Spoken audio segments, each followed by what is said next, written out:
Great. I'm here down at Critit, down in, where are we? Reetham? Yeah, in Reetham in Norfolk. And we're going to be painting some models for their upcoming Kickstarter. Not upcoming, it's running at the moment. It's doing quite well. Got a couple more weeks left. Go check it out if this is up before it ends. So we've got a nice owl bear we're going to be painting.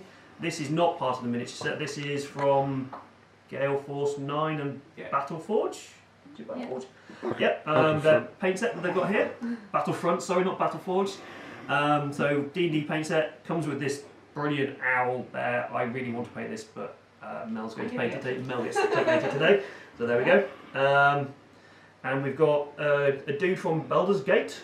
Minskin Boot. Really nice model of this. Again, I kind of want to paint this myself, but Josh is going to paint this for us. So I'm going to talk through some techniques. Both will be different techniques on this. There you go, Josh. I'm jealous of both of you. I really do want to get my hands on those models. But I get to paint this amazing little creature here, who is actually part of the Kickstarter. This is the Critling. He is a mechanical server bloke thing. Someone help me out here. Animal companion. Animal companion, that's the word. Loads of really cool little details on there. Got some nice goggles on the back. He's got, what's he got on the back? Yeah, like hammer, screwdriver, wrench things. Got hammer and saw and stuff. So he's kind of like your little builder thing for your D&D campaigns if you want some mechanical stuff in there. I looked at him and I got a paint scheme in mind that is related to a certain computer game, so there may be some yellow on him at some point. Drop a comment below if you think you know what I'm talking about, and I'll keep that one a secret. It may not go that way, depends how it goes, but I'm just going to paint it and we'll see where we go with that. What we're using mainly today, again, will be these paints. So I've got them all spread out here. They're actually some really nice colours in here, some really vibrant little tones. So you've got a green flame, which would be good for necromantic kind of stuff. Some really nice reds. So this is glistening blood, which I'm really interested to see what it looks like. It's a texture paint, I think. So I'm guessing that's kind of like a really high gloss, dripping blood kind of paint, which would be really cool to play with. We've got some metallic paints and just a random collection of other paints, which are looking really cool and fun to use. Never used these paints before, so I don't know what they're going to be like. But I brought some of my own paints down so we can I can compare them as we go along, saying how they relate to some other painting companies and stuff. But these are what we're going to be using. We've all got paintbrushes, we've all got pieces of cardboard today.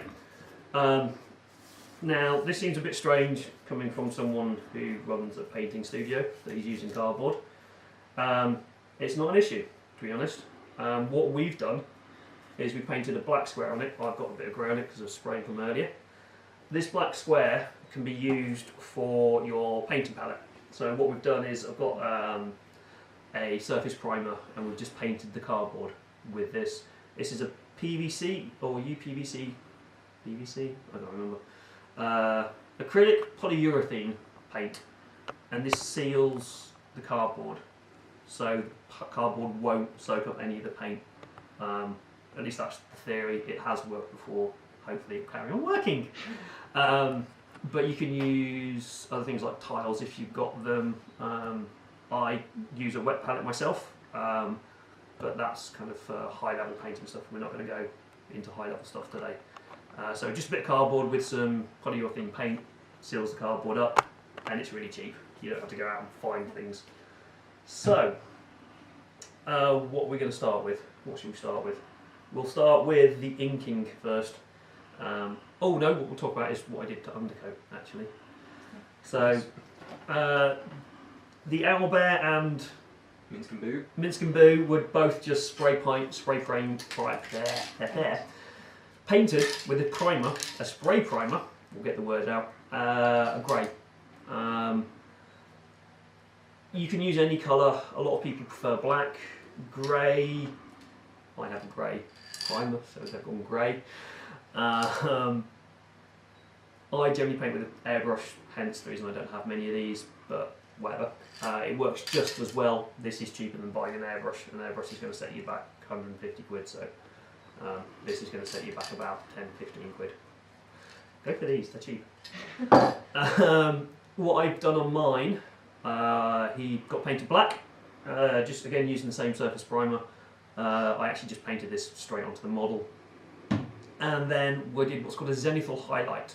So if you can see on the model, there's a grey spray coming in from the side.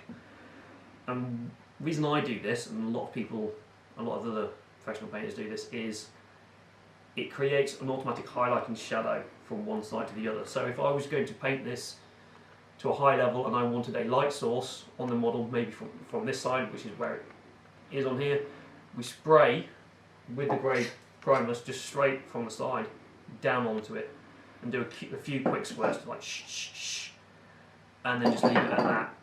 And it just shows you where all the highlights are that you need to pick out if you want to do object source lighting or specific highlights from a specific direction.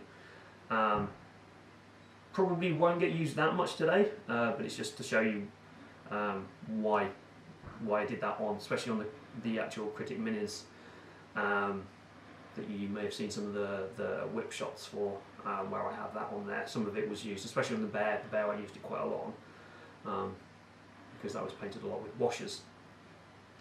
But it also just kind of slightly looks cool as well. So I have painted models where I've done my zenithal highlight and going, actually that just looks cool as it is.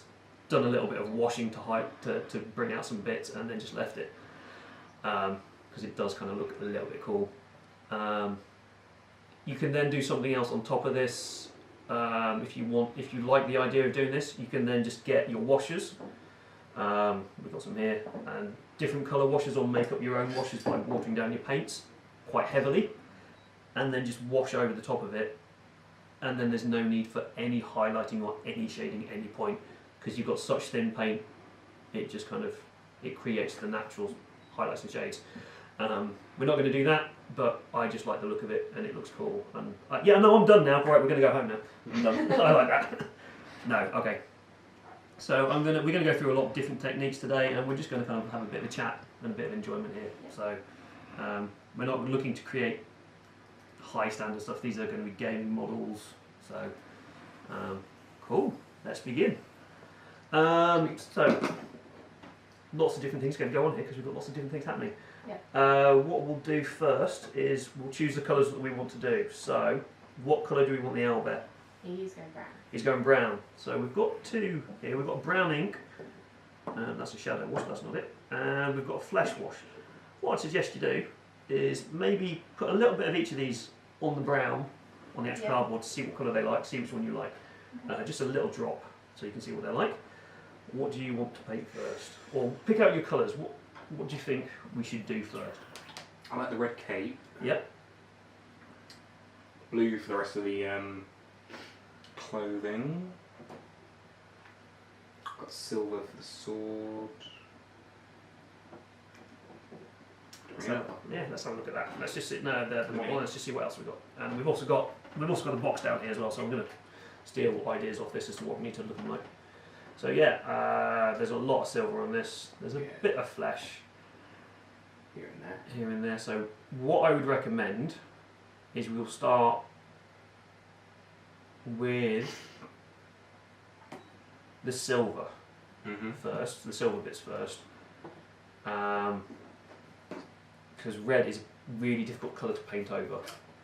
I find anyway. Other people find different things, but if you make a mess with red and it goes everywhere, and then you try and paint silver over the top of the red, you see the silver through the red and it doesn't go well. So any bits that you think are silver on there, so the chainmail, the boots, the sword, the greaves on his arms, just paint silver. And even the whole of the sword, even the scabbardy wooden bits, paint them silver.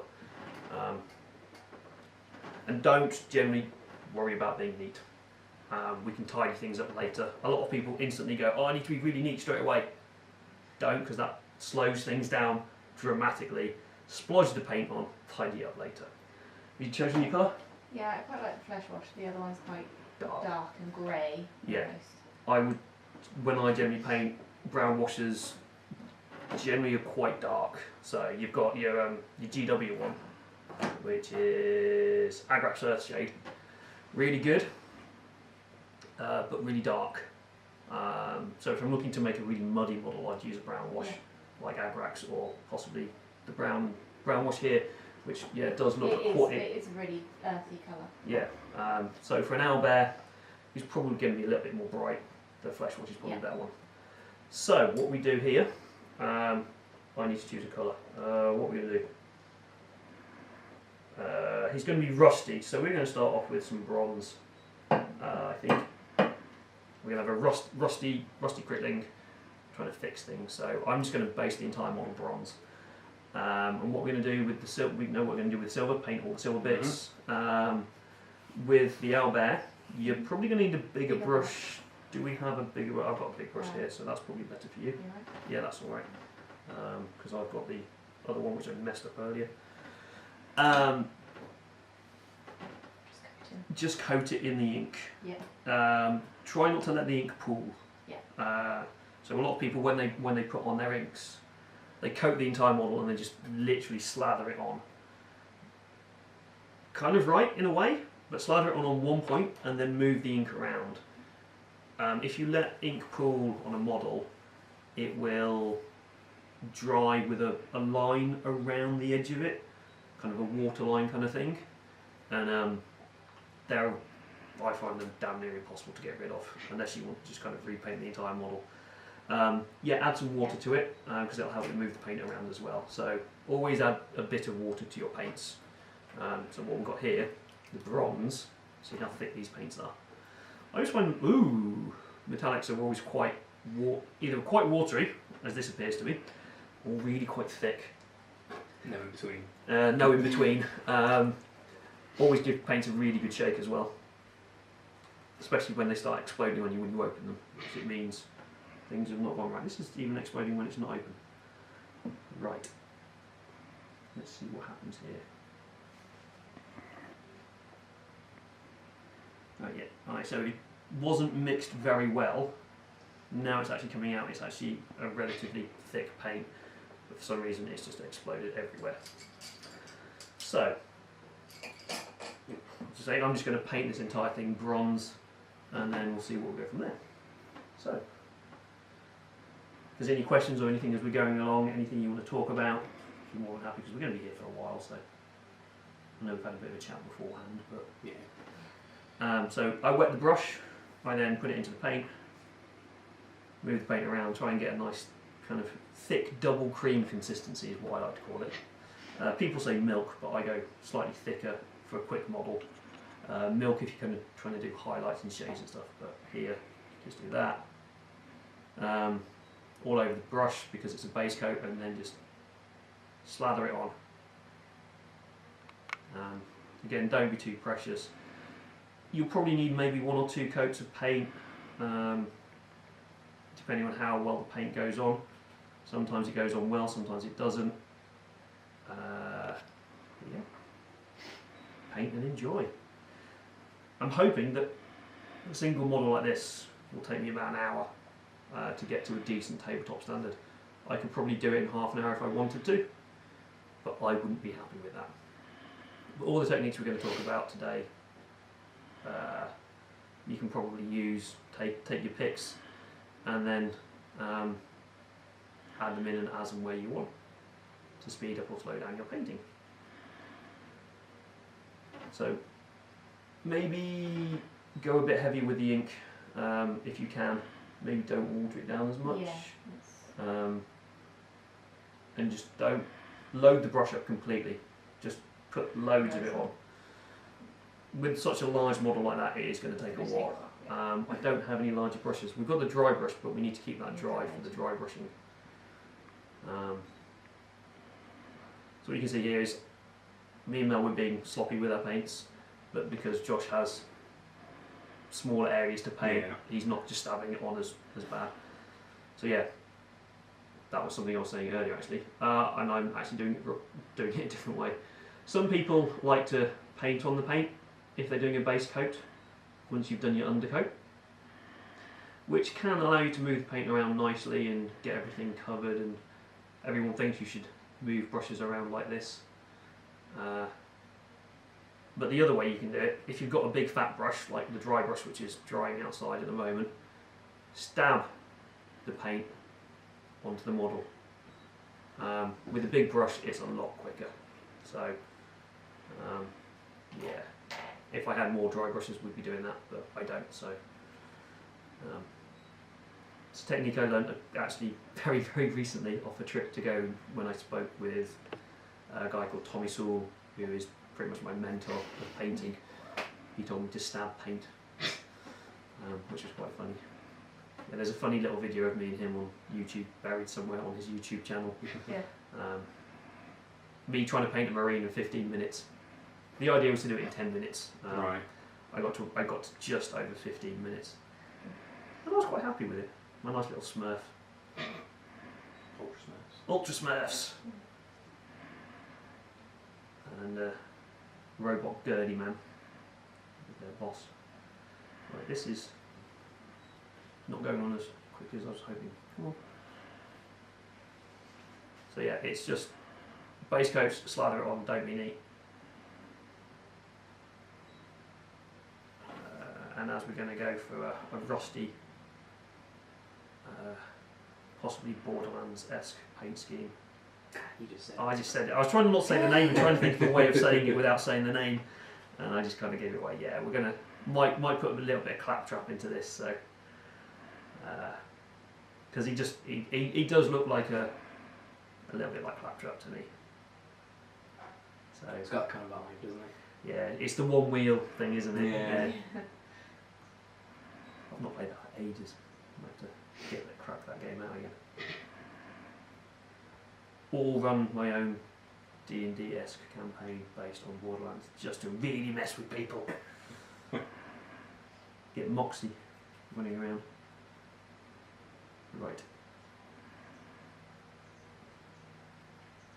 So what I've done here, I've left the wheel because it's a wheel, but the rest of it is pretty much covered. Just moving the paint around so it's not too thick in any particular space, and making sure that it's all covered.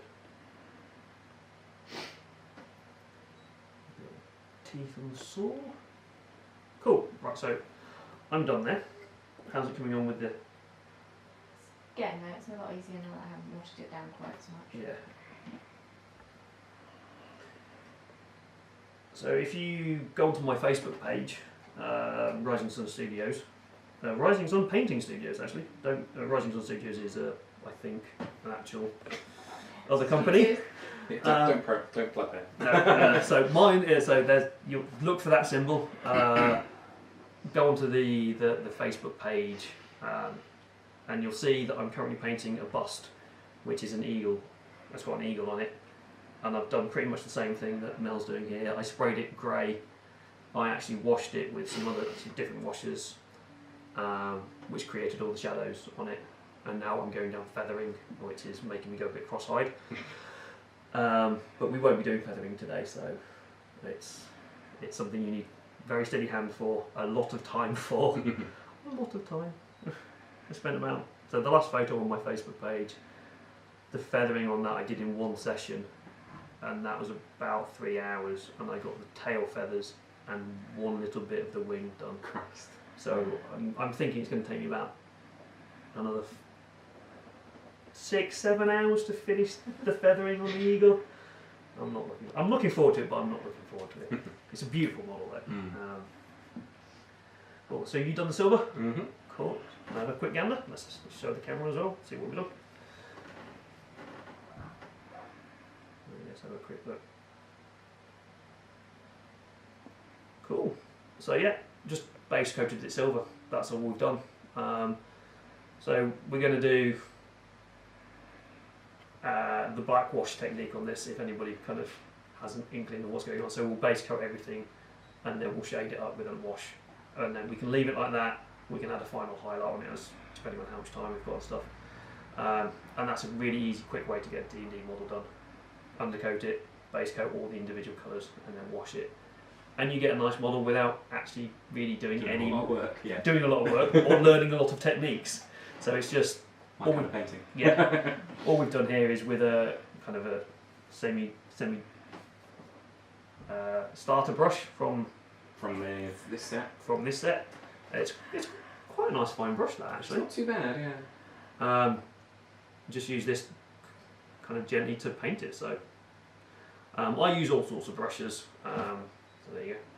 I'm really jealous of that one. So I've got a collection of my own brushes here. Some of them are a bit knackered now. So I've really got into using, currently, what am I using at the moment? I think it's these two that I use mostly.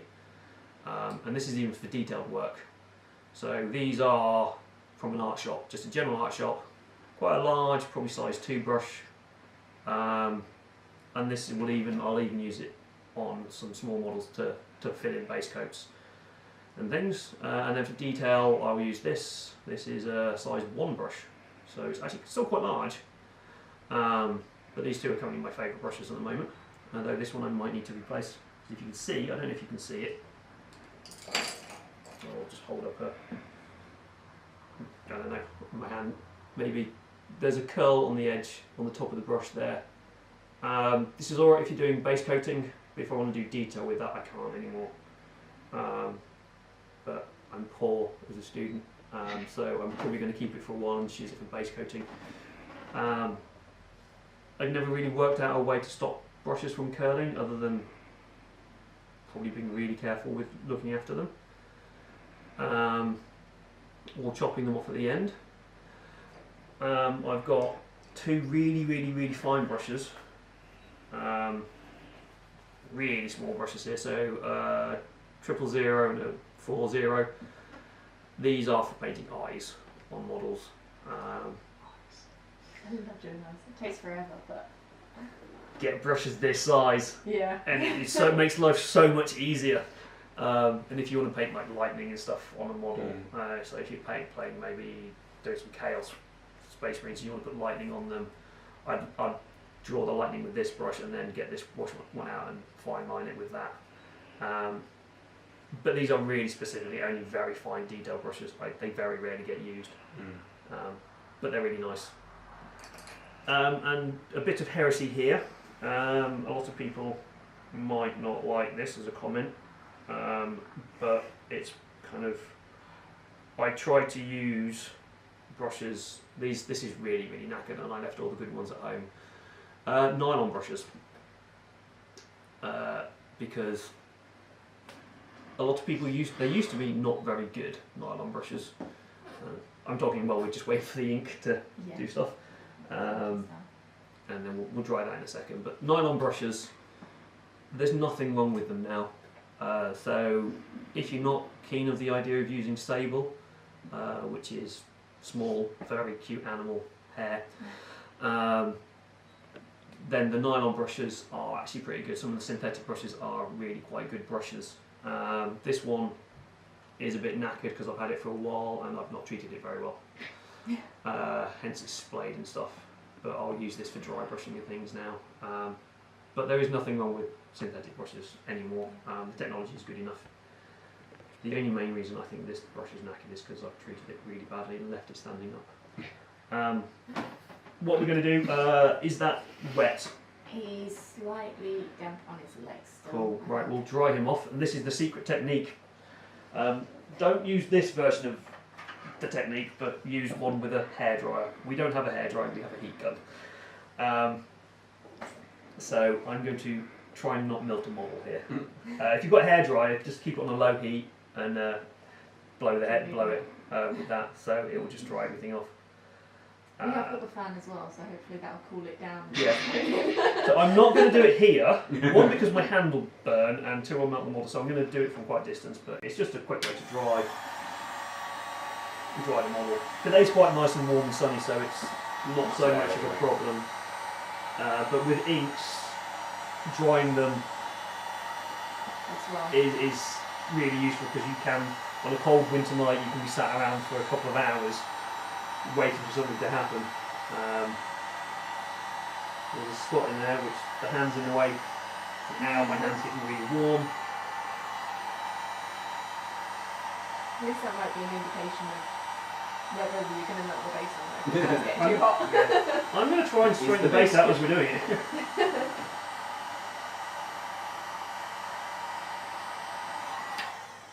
Right, is that looks dry now.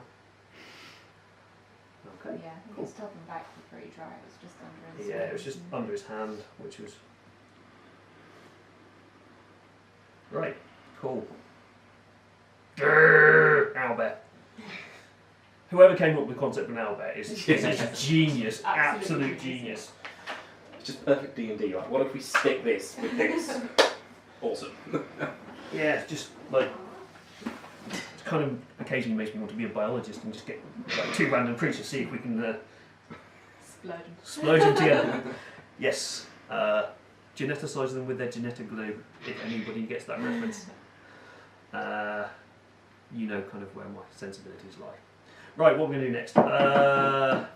What should we do next? We'll do the not the cloak, but the rest of the cloth. So the greaves, the leggings, not greaves. Greaves are the things around your arm, aren't they? Yeah. Yes. So the leggings, so blue. Same idea. Yeah. Water the paint down a little bit. One thing I forgot to say: don't fill the brush up with paint. So don't completely smash your brush with paint. I know I did it when I was base coating the model. That's fine, but when you're doing individual colours, if you fill the brush up with paint and you leave the paint on the brush too long, you'll get what's happened to this brush. The paint will drip down into this top part of the brush, which is called the ferrule, and then when it dries there, you see how on this there's some bit sticking out. Yeah. When it dries, it spreads the bristles, and that's how you get knackered paintbrushes. Yeah. So to stop that from happening, don't load the brush up too much. When you wash the brush out, make sure you are washing it out quite well. And when you leave your brush, don't leave it stood up, ever. Because then even if you think you've washed it, there will still be particles in there and they'll get stuck in there. Lie them down, or if you can, find some way of keeping them off a bench and like that. Because then it kind of moves towards the end and you can maybe hopefully save the life of the brush. There are brush soaps out there, I have some, I occasionally use it, but that involves a lot of massaging the brush and a lot of extra work on it. So if you want to, if you don't want to have to spend a lot of money on brushes repeatedly, wash them out properly, don't overload them, make sure you don't get paint so much stuck in the end, and just lie them down. After you finish with it, lie them down, so the paint doesn't run back. And that will save you money on brushes. Right, what should we do on you? I think... We've got a few browns. Yeah, let's go for the brown. So what we'll do, we'll do another a wash this time again, but with the browns. Okay. So pick a slightly darker brown. Right, we've got an aptly named owl brown. Owlbear brown.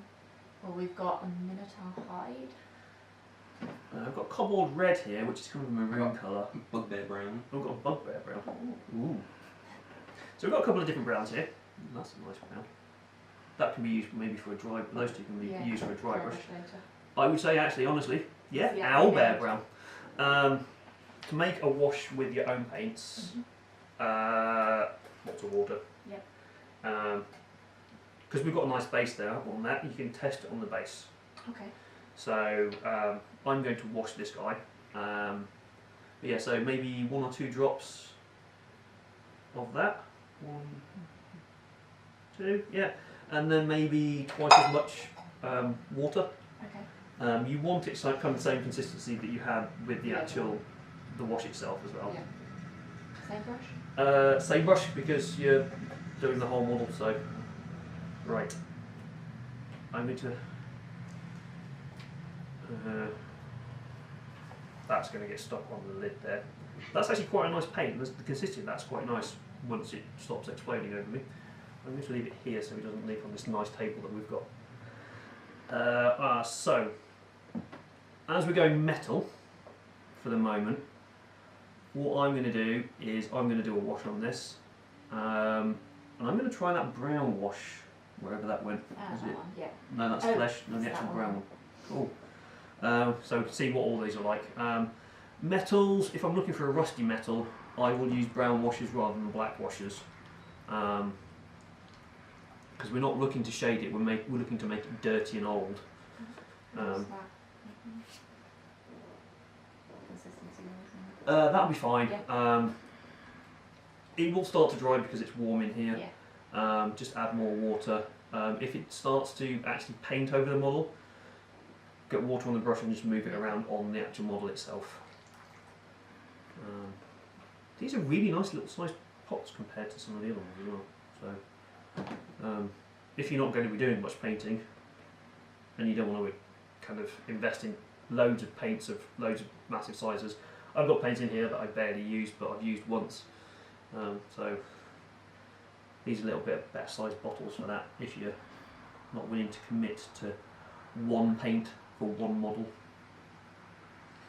Right, so let's have a look at what this brown is like compared to my other browns that I've got. Did I bring my other favourite brown? I've got another nice one here by another company.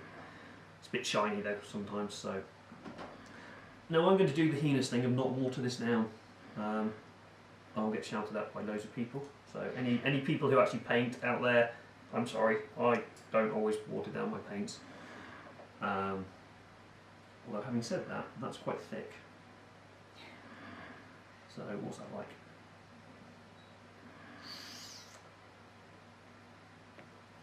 That is going to need watering down. I paint my hand as well, so that's another kind of thing we can.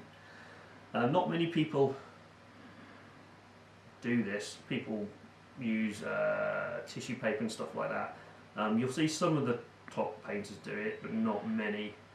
I do it for one specific reason, is I get to see the consistency of the paint quite clearly. So I use my hand rather than maybe finding a piece of paper and trying it.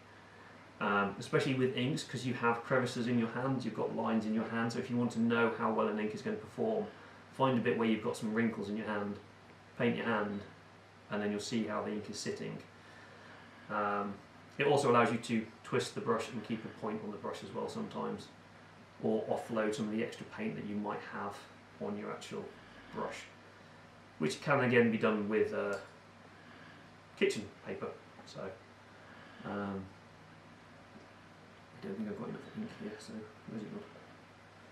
Inks, washes, glazers, loads of different names, pretty much do the same thing. Honest, don't shout at me for me saying that, but at this level of painting, inks, washes and glazers do the same thing.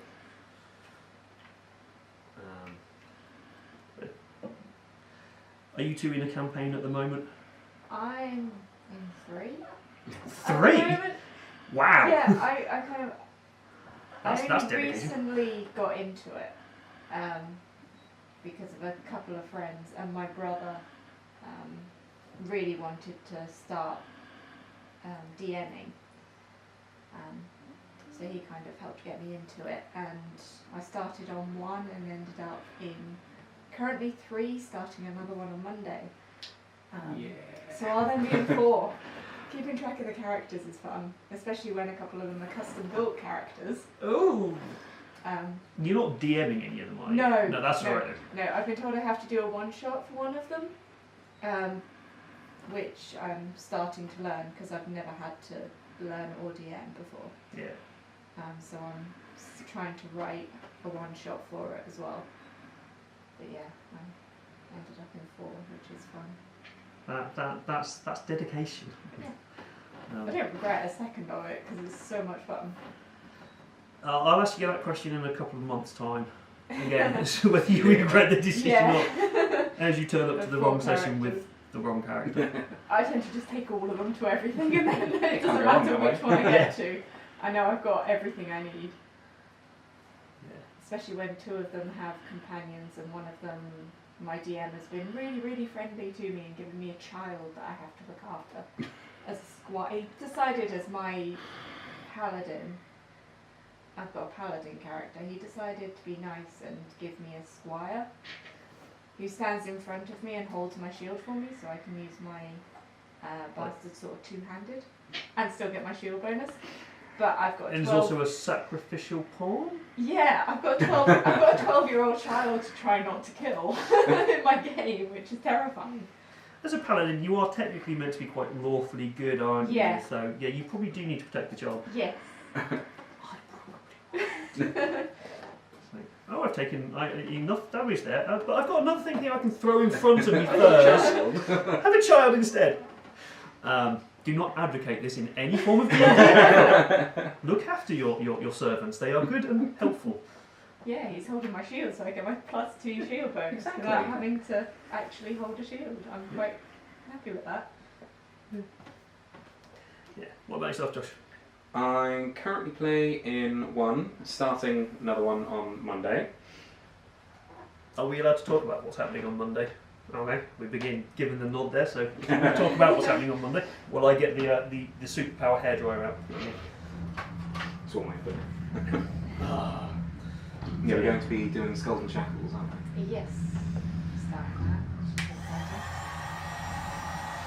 Yeah, it's going to be a full-on D&D 5th Ed campaign. Pathfinder. Pathfinder, okay, Pathfinder. Not math, but... Mathfinder! Sorry. But yeah, it's going live with Critit. Yes. So keep your eyes open for that one. That's you recording on Monday, aren't you? Yeah. First So, session. yeah. I look forward to that. Cool. This is very warm. Yeah, I can feel it over here. Oh. Yeah, then I'm looking to start DMing one. Something interesting. I love DMing. I've got an idea for my overarching story. The nitty-gritty, not so much. Yeah, that's the fun bit is making the world and making the overarching story, and then players turn up. Mm. So I'm thinking ancient green dragon. in a dungeon. No, scrap the dungeon.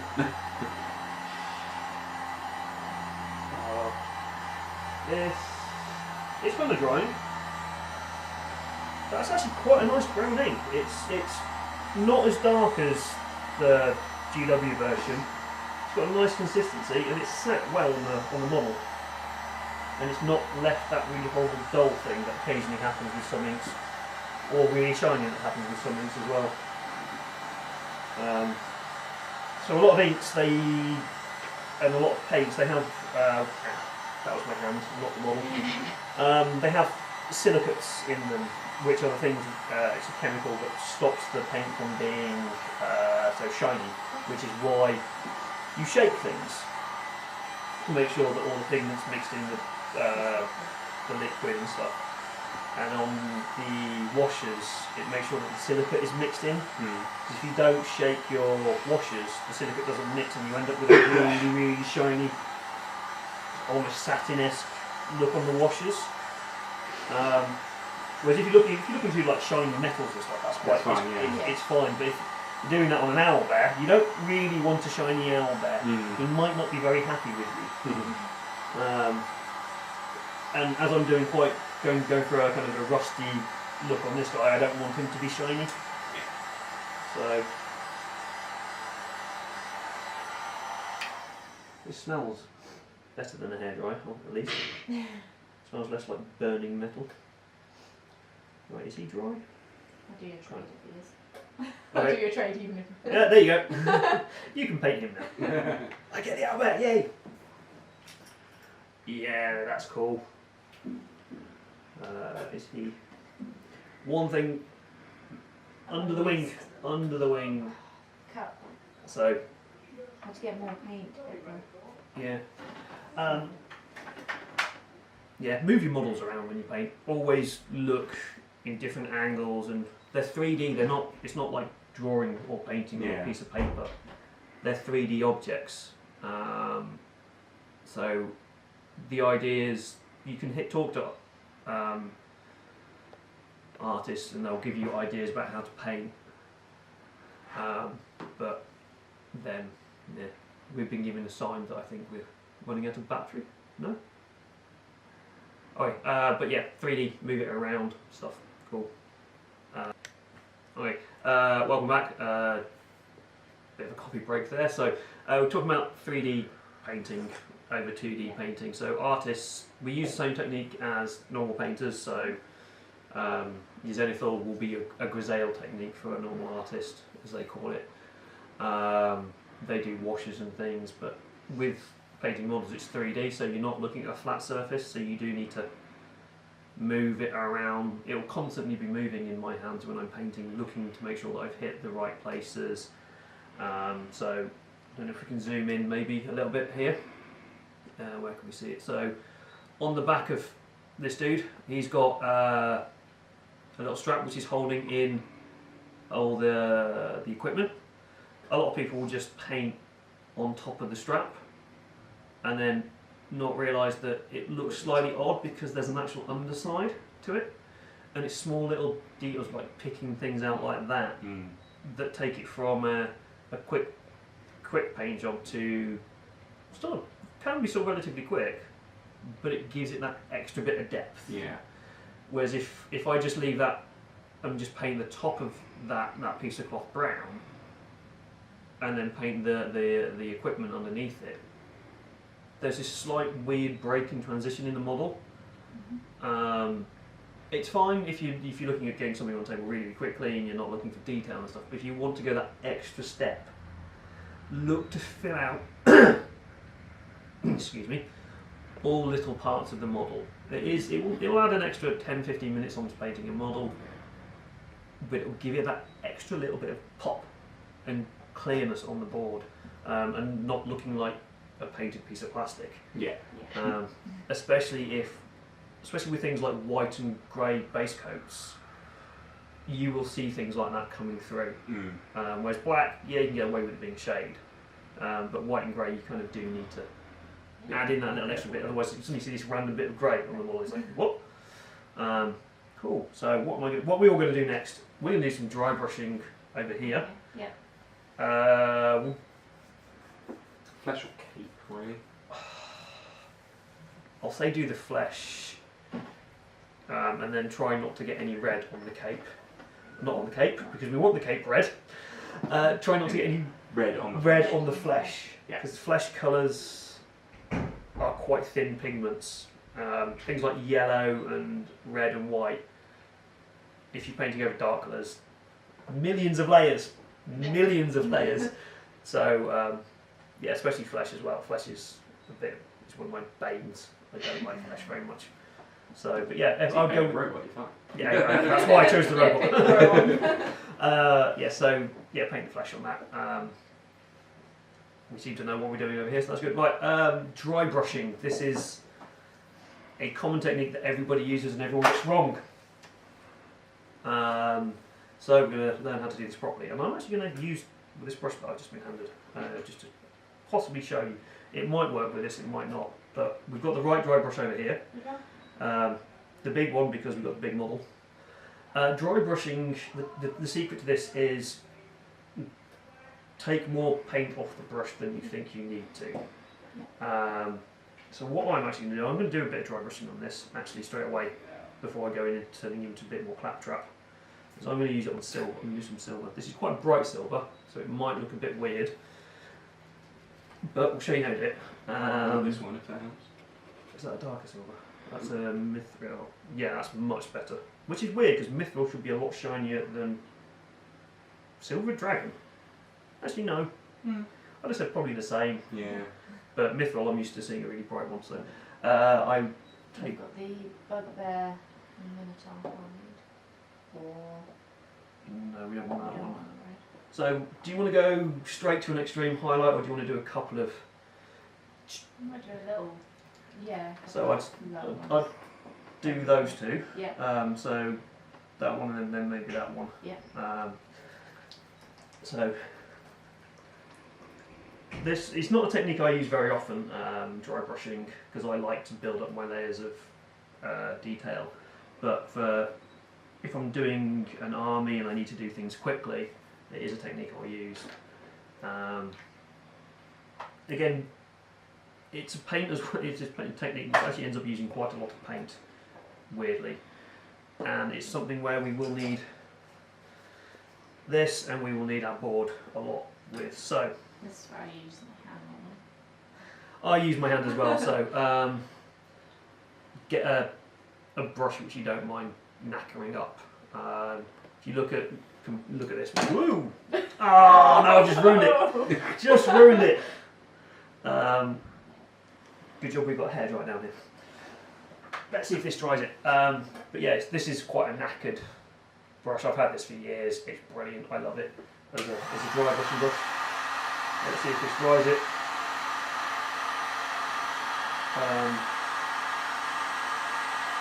Ow, that's my hand. Oh, I'm melting it.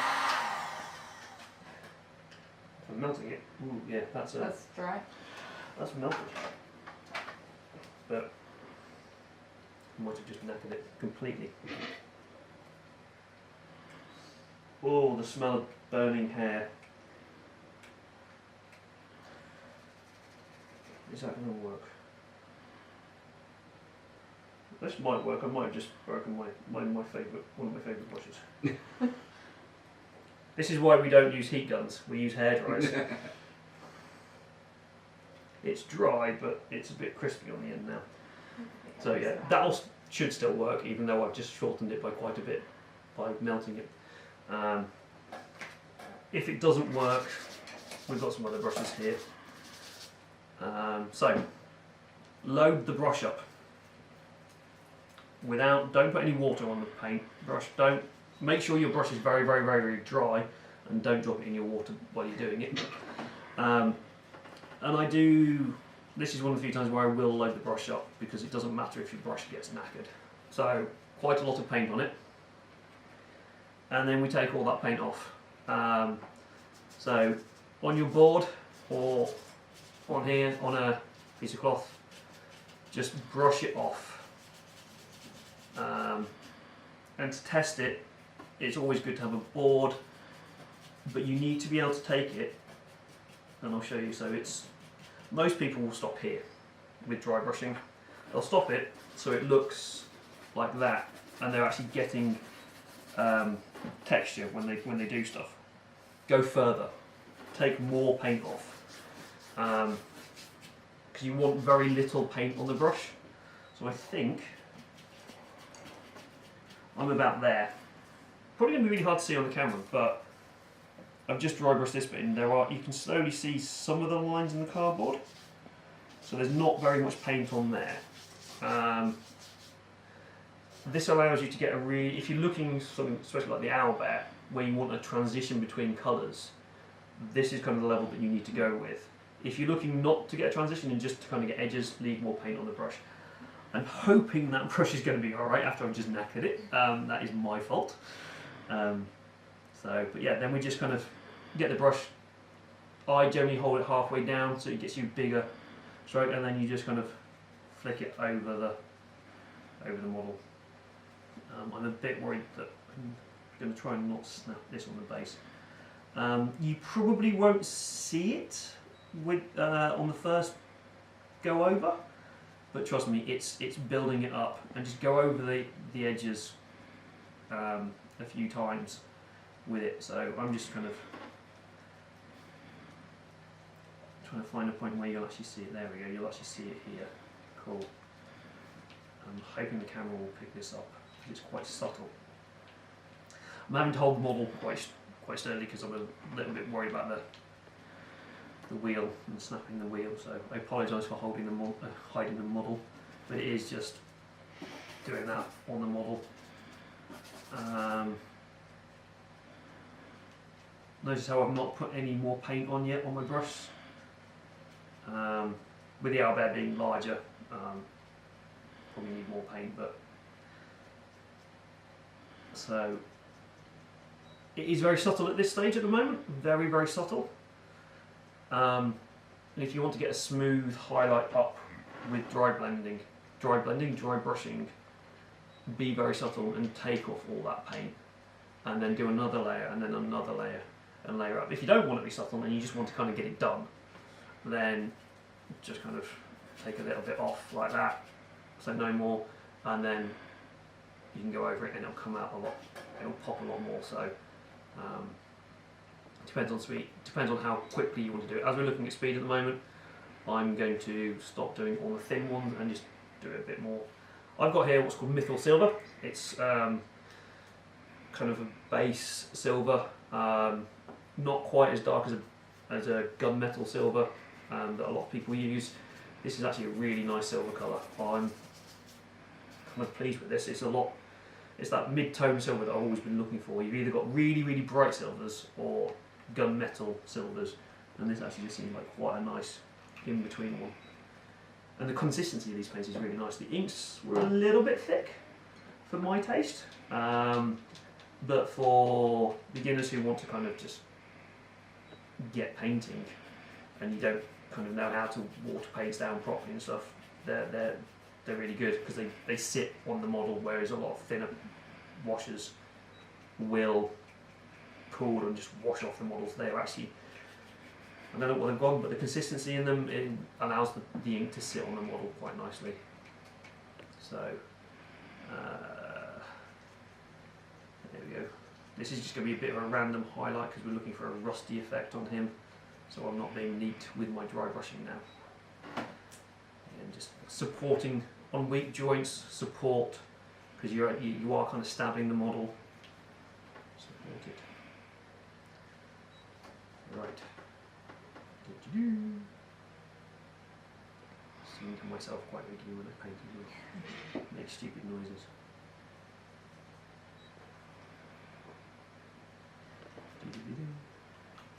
Right. Do I want to go any further with that? Stop every now and then with your model if you're doing something like dry brushing, especially if you're looking for a rusty effect. Stop, take back, have a look at it. Do you want to go any further? I'm going to do the goggles. I might actually paint the goggles silver themselves rather than dry brush them.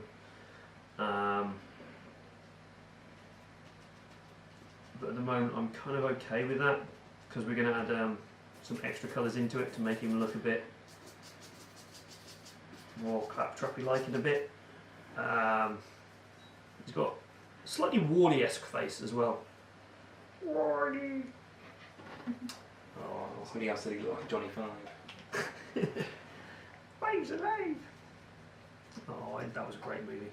Both of them, Wally and Batteries Not Included. No, that's not Batteries Not Included.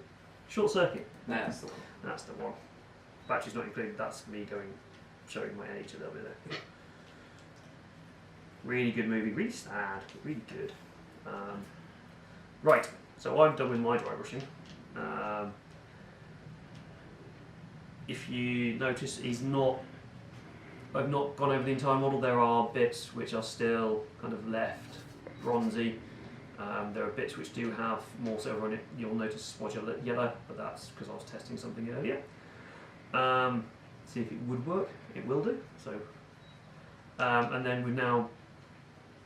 I'm pretty happy with, for a tabletop level, that as the kind of rusty silver effect. The rest, it'll start to pop when we start adding in the extra details. It'll be the same thing with the Minskin Boo. I'll remember the name by the end of the video. I will do. Probably not. I'll just call him Baldur's Gate Dude. Or Bald Dude, because he's bald. Baldur's We Gate can't Bald forget. Dude. Yeah, exactly. And we will never forget an owlbear because owlbears are just epic. So, you're still getting on with the dry brushing? Yeah, Let's I've have a- done I'm just doing a bit of the darker one more underneath his wing rather than. Can I just see how this brush is actually working? It's not too bad. Yeah, I can take it. Yeah. It's not too bad if you're kind of brushing up. Yeah, yes.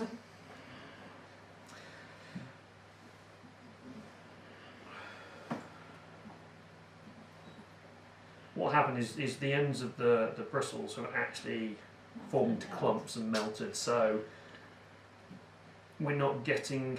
It's getting caught on. Yeah. what I'd recommend, do the light one.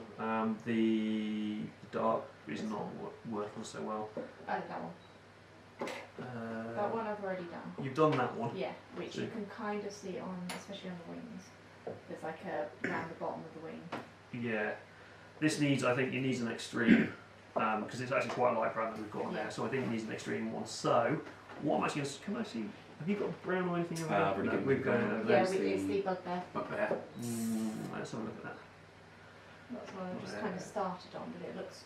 It looks like the same colour that's on there. So. I think the Minotaur hide was slightly better. It's a more reddy colour. I'm going to say, I can't pronounce this. We're going to go straight to a really extreme highlight. Okay. Maybe for time reasons. And then we'll actually do another wash on it as well. Really heavy wash. Yeah. So I don't know how to pronounce this. Otyug or something. But it's kind of a bony brown colour. It's now left my hands.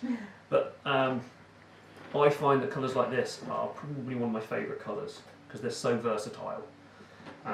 They do bone, they do feathers, they do all sorts of other stuff. I think we can still continue using this. Let's just get rid of this. There's a clump on the side. I've got a couple of kind of bony colours going from an ivory all the way up to an actual bone colour from Army Painter, which I never use for various reasons. But they are so versatile, you can use them on anything, so if you just continue, you'll actually now see it a lot better. Yeah. That, as if my brush, I don't mind pulling this apart. I'll go buy another one later. There you go, that should be a lot better. Have you done the skin? I think so, I think I've hit it all. Cool, let's have a look. Let's go around the model again. So again, 3D, go around it. That's fine. That's actually quite a nice skin shade. Do you find they're either too dark or too light? But that's actually kind of the right one. Ooh. There's a little bit you've missed. Yeah. It's not an easy place to get to, but it's one of those things that inside there, kind of like the inside of the bicep. If you can fill that in, that'll be fine. And we'll get you a brown actually, because you're going to need a brown in a minute. Yeah. Time for leather on it. Yeah. Because it's got a belt on and stuff, so. What I'm going to do is I'm going to start painting some brown leather on this now. So he's got like the strapping that he's got holding his goggles on. He's got this around here, which is probably a light brown. And picking out some of the tools. Actually, the tools I've got silver out, so I'll finish the tools first, and then I'll do the brown on it. Just as I've already got some silver out. So I've now changed from my dry brush and my big brushes to my size 1. So this is one that I use for a lot of my detail work, even the small eyes and stuff. I won't do pupils with this, but I can quite easily do the whites of the eyes with a brush like this. It just involves a very steady hand and not going cross-eyed. So I hate eyes. Most people do. The concept of them. The execution sometimes a little off. I give up. Okay, so I probably, because I'm painting quite a lot, that's quite a lot of paint on the brush. But it's only halfway down the actual bristles on there. So it's not going, I'm not loading it all the way up to the middle bit. As we talked about earlier, then that'll, if we load up to there, it'll go into there and during the brush. I always try and paint with my brush holding down so it slows the soak up of the brush. I've probably got a bit too much paint on here, so again, I find it easy to see when I've unloaded it and keep the point, do it on my hand, and I just twiddle it as I go to create the point. And then to actually paint, I'll try and get this in the shot as I'm doing it. For speed, what you do, you find the edge of the brush rather than the top of the brush. Find the edge of the brush and just go one stroke. Maybe another one because I missed a little bit. And it's that quick, one stroke. And it's done the silver. It's that quick. So a lot of people go dab, dab, dab, dab, dab, dab, dab, dab, dab, dab, dab, dab to get all the paint over. And they say, oh, that took a while. Whereas same area, big flat area, woomph, done. It took me a while to get used to that idea because I did used to do dabby bits, The only time I now do dabby bits is when I've done my stroke and then maybe Missed a little bit. Missed a little bit here, or the edges around here. That's when I'll do it. But generally now it works really well if you do. This is where the thinning the paint comes down. If you've got thick paint, it doesn't work. It just splodges onto the model. Most of the paint is watered down a little bit, probably more towards your single cream consistency. Then it's a lot easier to do it. A lot of people talk about a lot of different things of consistency of paint. It's a lot of trial and error. It really is. You find what's right for you. No one can really tell you what's right and what's not. So I'll do the same thing here. So this is a little bit harder because this is the screwdriver. There's a really thin line of the screwdriver, but it's the same technique. Just not on the edge, more on the tip. So I find it. Let's see if I can keep this in camera while I do it and keep my hand steady. The paint's not watery enough there because it's not coming off the brush. So you find it, find the right edge of the paintbrush, and then just do that. See how quick and easy it's not coming off the brush again. So we just kind of do it up and down a few times if it's not coming off the brush, but it's not dabbing it on. It's one single stroke. Yeah. If you do one single stroke, it's going to be more consistent. You're not going to get wavy lines in it that you'll get with stabbing, and then it just looks right. So you can actually see it there. Yeah. It's just a straight line. Yeah. That's all it is. So it's obviously been on the camera there. Yeah, it also if you're doing it that way on a thin piece like that, and your hand shakes, you'll get a wobbly line. Whereas if you're doing it this way, if your hand's shaking, It's up and down anyway. yeah, it's going across the thing that you're going painting on, so it doesn't matter because you're not going to splodge it anywhere else. Whereas if you're doing it that way, it might splodge. Here, I'm touching it, and it actually does help it a little bit, maybe. Or doesn't hinder it. Well, yeah, it doesn't hinder it. Yeah. So I know a lot of people who have really unsteady hands when they paint. Yeah. And it's because they're trying to paint like this, Yeah. and you're holding the brush really quite tightly, and then your hands start shaking. I sometimes get really shaky hands, but if you're painting with the edges like that, if my hand is shaking, I'm doing the hammerhead here. If my hand is shaking like that, I'm still only really hitting the hammerhead. Because if I'm doing it this way, there's a lot more movement in the end of the brush, and it's like it can go anywhere. Whereas here, you're kind of covering everything anyway. So there are techniques that you can quite easily train into people who have unsteady hands, and then here, to try and get it in there is another way, rather than going that way on the hammerhead. I've gone that way because it's an easier way to do it. Almost a little bit like it's a kind of almost what we call wet brushing in a way on some effects, where it's the same idea as dry brushing, but the paint's wet. So we've done the. I think that's actually a lot better. Yeah, you can actually see the dry brush now. Excuse me, take a swig. Right, let's have a look at Baldy. I should be able to remember his name because is it not written on the top? No, it's not written on the top. I was hoping it'd be written on the top here, but it's not. Yeah, next to the model. Right. Yeah, so we got that. Cool. Oh, he's got a little mouse on his shoulder.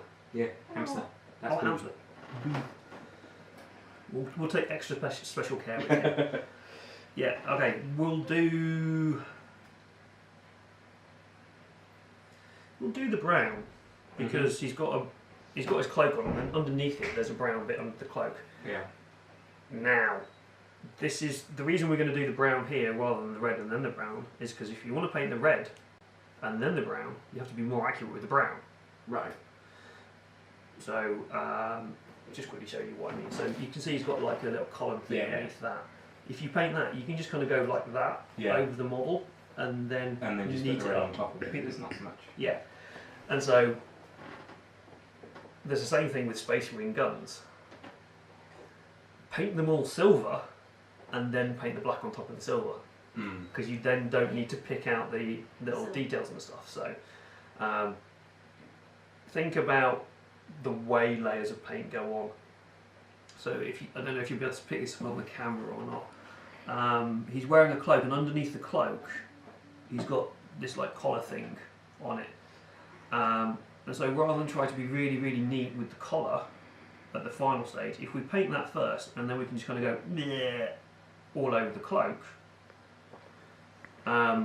with the brown, and then we come back, and when we do the cloak, we can touch it up. So it allows you, and then it hides those kind of, oh, I've missed a little bit, but there's now colour there instead. So we're missing that idea of having grey showing. That's why some people like to just splodge the paint around a lot. If you watch some of the, I'm trying to remember the guy's name, there's a really good guy who paints a lot in oils. I've never tried painting in oils because I lick my brush too much. Don't ever lick a brush if you're painting in oils. It's really not good for you. But what he does is you watch it and he just puts paint on like this, not really thinking about what he's doing, and it just naturally flows, and then eventually when you get to the end of the model, you're like, how did he go from just doing that to having a model that is display standard stuff? It's like, I never saw him do any detail work.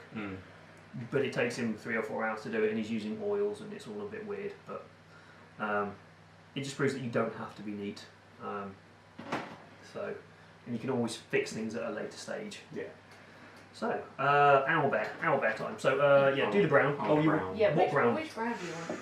We've got multitudes of browns. I've kind of stole all of them. So what, yeah. There's a, no you don't want Something leathery. There's a red one, there's a you probably want the Minotaur hybrid. That's quite nice. That's like a leathery one. Yeah, it came out quite a nice colour.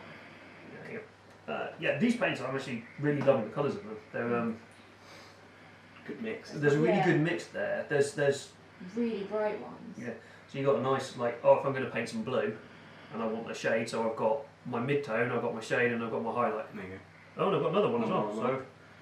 So, yeah, you can do some really cool stuff with all these colours. Saying that blue's really light actually. Yeah. So that The Kraken blue. Yeah, it's kind of it's a sea blue that. But yeah, these are I'm actually quite liking these. So, what I don't get precious about paint at all. There's only one company I don't tend to use. I'm not going to why or anything. I'm not trying to be favouritism, but I do have paints from all different kind of companies. I've got in my little box here. I'll come to that in a minute. Yeah. I've got Privateer Press paint, which is an ink. Their actual paints are really good as well. They're a bit expensive to get in England, just because they're an American company. But the quality of their paints is really good. Their inks, this is a shiny ink, but it's a really nice brown. It's like a maroony kind of brown ink. It's really nice. I really like that. I've got Vallejo. I've got their game colour, their model colour range, some of their airbrush ranges as well. I do have a lot of these because I like the consistency of the paint.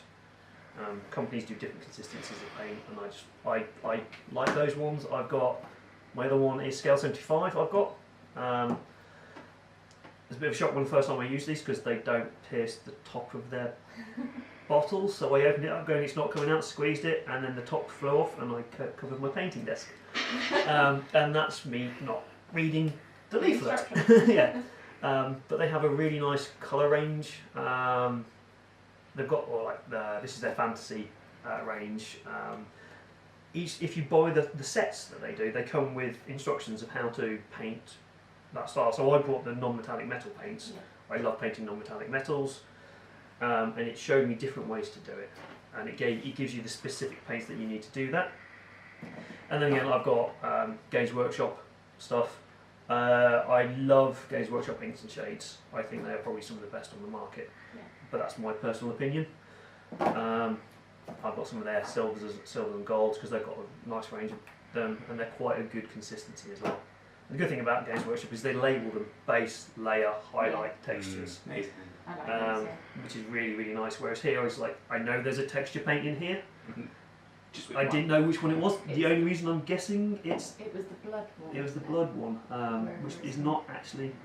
Where is it? It's gone. It was over there. You kept it in there. I kept it over here. Yeah. Is it that one? Yeah, glistening Yeah. blood. I'm guessing that this is the texture paint because it sounds like it should be a texture paint. Let's give it a test. Let's give it a shake, and then I'll tell. Because the box doesn't even tell you. But I suppose maybe because it's down here. So you've got your silvers, your inks, and then it's glistening blood. So I'm guessing. Correct me if I'm wrong, people. It's from Gale Force 9. So I'm guessing maybe. Let's see what this does. We'll leave that to dry on there. It's quite pink. I thought that would be better than that. But yeah, we'll see what happens with that. See if it does go very, very glistening and blood-like when it dries. Try to make a little blood pattern on there. Right, next stage. Let's have a look at him. Big beast that he is. Oh, that little dry brush there has made it. Yeah. It's made it pop. So again, just simple, isn't it? It's just you don't have to be neat with it. Just splodge it. But the main trick is obviously take more paint off the brush than you think. If you don't take enough off, you end up effectively painting the model again. Yeah, there's a bit on his back that's Maybe just up where I here. started, Yeah. But then you go, oh, all right, I've got too much on. Just dab a bit off. dab a bit more off. What we will do now is we'll paint his feet and his claws and Beak. bits. We won't do the beak yet. No. We'll do because that's going to involve small painting, hands, and we can do the eyes at the same time. But the claws and the pads on his hand, because he's got a bear, he's got pads on his hand, and we'll do his feet as well, which look more like owl feet, but we'll do them the same colour. So the claws and the pads and the feet, do them, and let's see what we've got. We've got that. We've got a better skin tone, maybe goblin skin. Goblins are apparently beige and not green. I grew up in the Games Workshop world of green goblins, and goblin green being one of the best paints ever created because everything was always painted goblin green. But goblin skin, I think that's probably a nice colour for skin for a bear. So, fleshy colour. You could go pink, pixie dust pink if you wanted to for flesh. No, I tend to choose more black if I was going to do that. Or there's fair skin. Oh, that's a really nice colour as well, actually. I like that one. Right, cool. What am I going to do? I don't know what I'm going to do. I was going to do some. It's a little bit yellow green. Yeah, there's a little bit of green to that. So you'll find, especially with Vallejo, they have some amazing names for their colours. So brown violet, because it's actually green. It's like an olive drab kind of uniform, military uniform colour. Because they do a lot of military stuff. They come up with some really bizarre names for them. Sky grey, that's kind of a normal. Ooh, I forgot about that colour. Silver grey, which is kind of white. But yeah, they come up with some really ones. There's like an orange brown, which is more of a beige colour. Right, I need a brown actually. I do need a brown. I'll take that one. Bugbear brown. I'm not going to be too particular about the colours that I use. The more random it is, because he's a bit of a claptrap kind of thing, being thrown together, the more different colours and different styles that get put onto him, I think the better, the more characterful he will have. Whereas things like, I'm guessing that's kind of a paladin-esque character, or a fighter kind of thing. He's not going to go around and pick random stuff up, he'll have a specific uniform, so you want to think about the colours you use a little bit more carefully. Whereas claptrap robots, just kind of, the more random you are, whatever, the better it is going to be. So again, we're going to do the same kind of thing. So I'm going to look at his little leather belt thing here. Rather than paint it individually, I'm going to just stroke it across. Boom. And make sure that I get it around. I've just painted the nail, but that's fine. And then we're going to do the other side, come in from the other side, and do the same thing. It's a bit thin, so I'll go over another coat with it later, but see, 10 seconds, done. I'm going to have to do a bit of dubbing here because I'm going to do, there's got a strap around his goggles. I'm not quite sure why he's got goggles, considering he's got some really bug eyes as well. But he's got goggles. These are quite small little areas, so we can do the same idea, but I'm going to need to go and do the top as well as I was talking about earlier, kind of making sure we're getting the whole part of the thing you painted. You go across the top of it, but I need to be a bit steadier. I have to actually look at this so I can see what I'm doing now.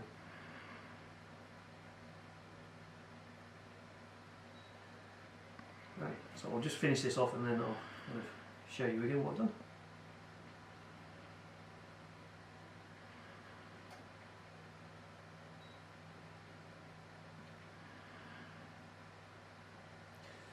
This is probably a bit light, this leather, but we can change that with a wash maybe later.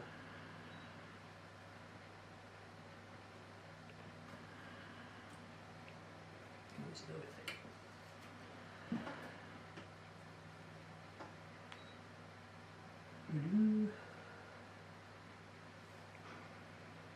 Right, alright. Nope, a little bit there. This will need a little bit of definition adding to it now that I've done that. Because you can't really see the edge at some points where it's kind of going past some things, but and it looks a little bit like the bronzy brass colour. I've just done the little strap holding on the goggles. So if you look at the top, especially here for this one, it kind of fades in a little bit into the top of the thing. So I'll probably fine line a black line along the top of that just to make sure we can actually see definition in the model. And it's small little details like that at a high level will add more depth again. You don't have to do things like that, but I can be picky about things like that. So generally not always a wise idea to lick your brushes, but I do. Right, so that's leather on there. Have we got anything else? What else? Oh, we need to, I suppose we should paint the wheel to make him look like he's doing stuff. Let's go completely difficult. Let's have a black wheel. We did have a black lying around somewhere. The Bissell black. Yep. Always a good name, the Bissell. And then we might do silver. It's got metal bits around as well, so we might do silver on there. We're all very quiet today. Everyone's concentrating really hard. So you'll find a lot of people, when you really start getting into it, you can lose yourself in the painting. I can paint sometimes for 5-6 hours straight and not realise that I'm doing it and forget to eat. I usually have something going on in the background, like some music or just a really bad TV programme that I don't need to pay attention to, or a podcast, well not podcast, I don't listen to podcasts, but like YouTube of somebody doing a D&D session or something. Something that puts me in the mood of what I'm painting. So if I'm painting some sci-fi stuff, I'll probably have some sci-fi anime on the background, or like some old school Defenders of the Earth 1980s cartoons. If I'm painting fantasy stuff, I might have some epic metal playing in the background, or anything that kind of fits the mood that you're trying to get with the painting. I generally try and go with. And then I kind of if I'm listening to podcasts or like D&D playthroughs and stuff, it's like, oh, I want to play now, and then get sad because I don't have a gaming group at the moment.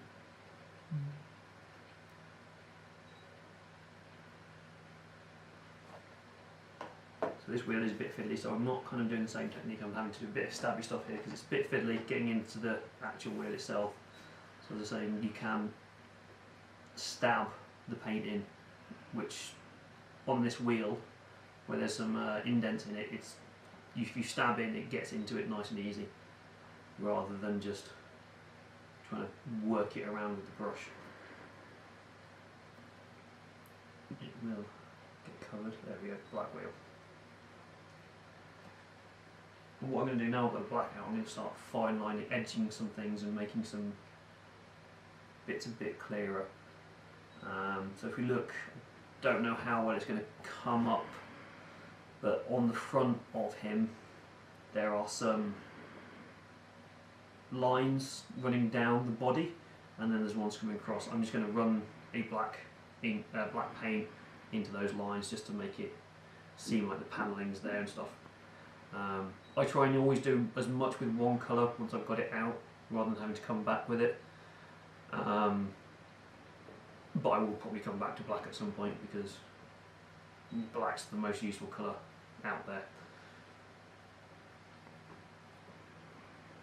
Again, just not loading the brush up too much. Choosing, I'll do some actual handles on here first before we go to fine lining. Fine lining requires a steady hand.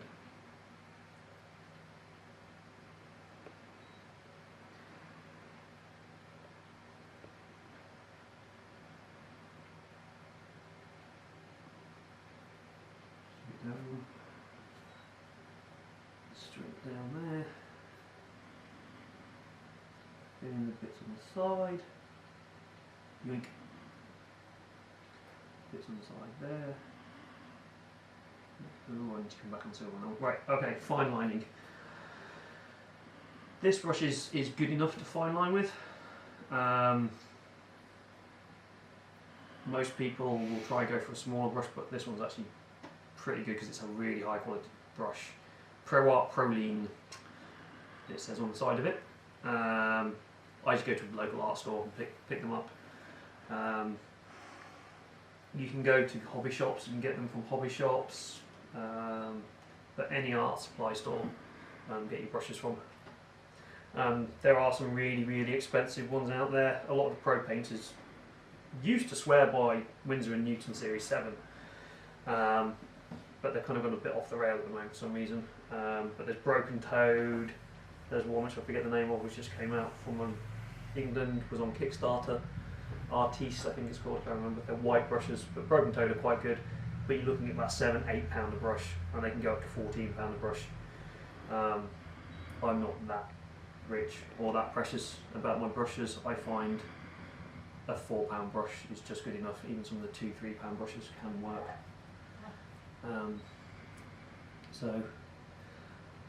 There has been a few people in America I know who've done some videos about painting models, actually buying a model, painting it, buying the paint and the brushes for under $10. And you can do it. Everyone says it's an expensive hobby, but you can go out and buy some paint and a model and paint it for under $10. I'm not sure how well it works in England at the moment, just because the paints are quite expensive. It is possible. So this set, I think we said it was £65. Yeah. £65 for this set. You get 36. most of those 36 paints, Yep. and the owlbear. You get the owlbear in there. So that is a very good set. So if you're looking at 36 paints, that's about, it's less than £2 a pot, which is quite good. Most paints are looking at about £2–3, £2.50, £3 a pot.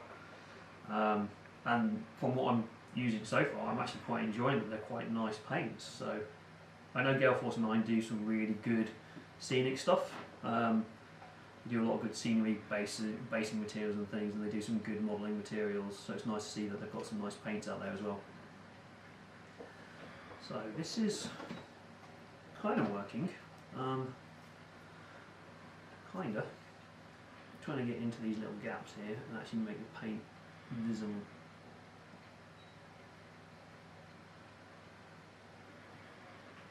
So I'm going to be quiet a little bit and actually concentrate and try and actually get this to work, because it's a bit warm and dry here and the paint keeps drying on my brush. It will go in there. You will. You will work.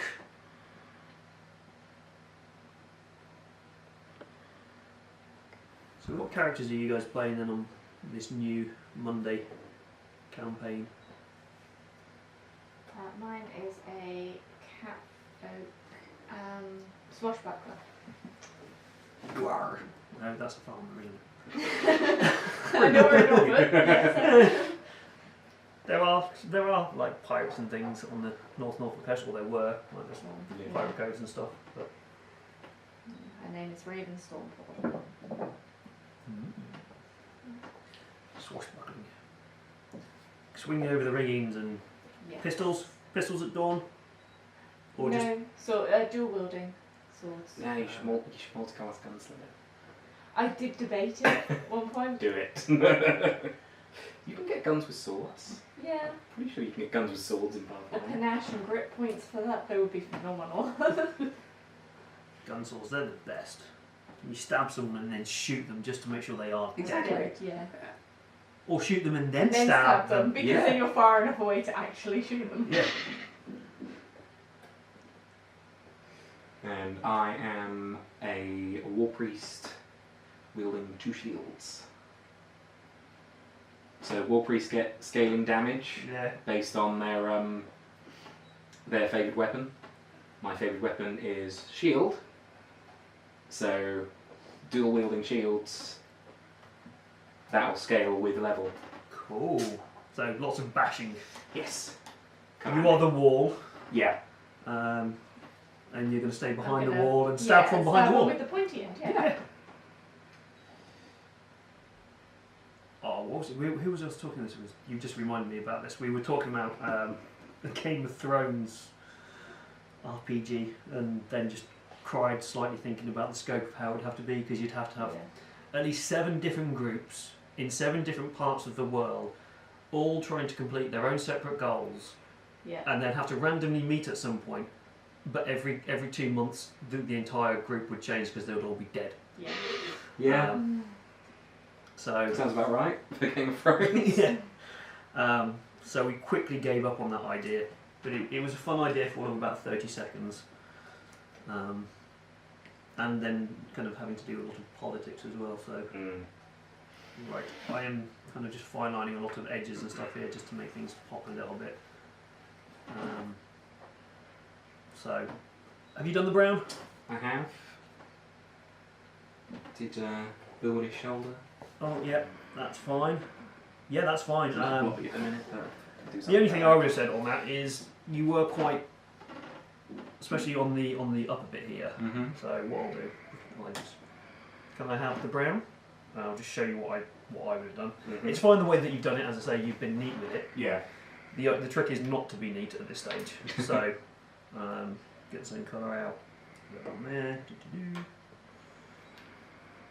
So you, as I say, you don't have to be neat. If you're neat, it does slow things down again. So what I would have done here is I would have literally just kind of gone like that over it, just to make sure. Yeah. And not been neat or precious with it. Just to make sure I've got into all the edges. So I've gone over the actual cloak itself. And the same thing with Boo. Mm-hmm. Just to make sure you've got at least underneath all of it. Yeah. Again, go around him, make sure, paint the cloak a little bit, just to make sure that all of him underneath is also painted. So splodge onto the cloak. Same with you can do the same thing with the skin and stuff. Yeah. The big points which you're going to paint last, don't worry about getting paint on them at the beginning because you're going to cover it. Yeah. This is a very common mistake. Luckily stopped myself. Don't put your drink cup next to your water. Luckily all these paints are water-based paints, so it's not such a bad thing. Yeah, but you don't need coffee tasting like cowbear flesh. No, they are a lot better than they used to be. I remember when I got started painting in the mid-90s with Games Workshop paints.